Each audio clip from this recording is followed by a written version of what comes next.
ज्ञान the treasure में आपका स्वागत है।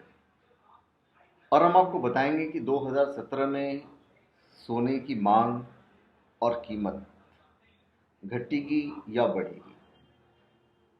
देखिए, विदेशों में कमजोर रूप के बीच आभूषण विक्रेताओं की मांग कमजोर पड़ने से आज सोने के भाव में गिरावट आई है। 10 ग्राम पे भी अगर आप देखें तो 50 रुपये की गिरावट के साथ आज 29,550 रुपये प्रति 10 ग्राम रह गए। औद्योगिक इकाइयों और सिक्का निर्माताओं का उठाव जो है वो भी सुस्त पड़ा है। तो वो जो सुस्त पड़ा है तो चांदी का भाव 580 रुपये की गिरावट के साथ 42,070 रुपये प्रति किलो रह गया है। अभी चांदी का भाव 0.63% की गिरावट के साथ $17.34 प्रति ऑन्स रहा है सिंगापुर में। और सोने का जो भाव था वो 0.16% से गिरकर $1,213.50 प्रति ऑन्स रह गया है। दिल्ली में भी सोने का जो भाव है वो भी गिरा है। गिन्नी का जो भाव है वो मोर और लेस स्टेबल है। चांदी तैयार के भाव जो है उसमें भी गिरावट आई है। तो 2016 में 675.5 टन सोने की खरीद बिक्री हुई है। 2016 के दौरान देश में सोने की मांग में 21% की जोरदार गिरावट दर्ज की गई। मतलब 675.5 टन सोने का कारोबार हुआ। अभी वर्ल्ड गोल्ड काउंसिल मतलब WGC का कहना है कि कारोबारियों की हड़ताल, पैन कार्ड की अनिवार्यता और नोटबंदी की वजह से सोने की मांग में कमी आई है। WGC की रिपोर्ट के अनुसार 2015 में देश में सोने की जो मांग थी वो थी 857.2 टन। हालांकि वैश्विक स्तर पर बीते साल सोने की मांग 2% बढ़कर 4,309 टन पर पहुंच गई है।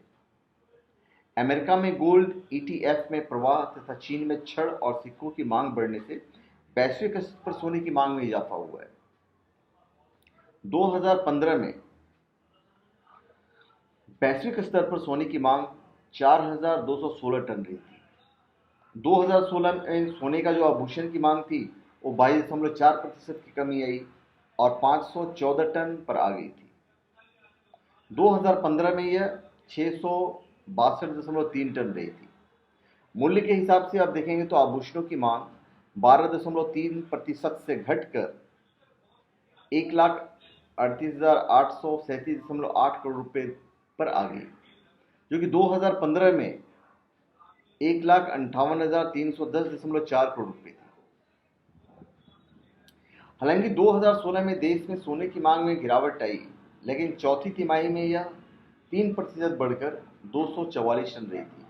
तो इसकी मुख्य वजह थी कीमतों में गिरावट तथा साथ ही दिवाली का त्यौहार और शादी विवाह का सीजन वगैरह था जो बढ़ी है। अभी इस उद्योग को कई तरह की चुनौतियां झेलनी पड़ रही है।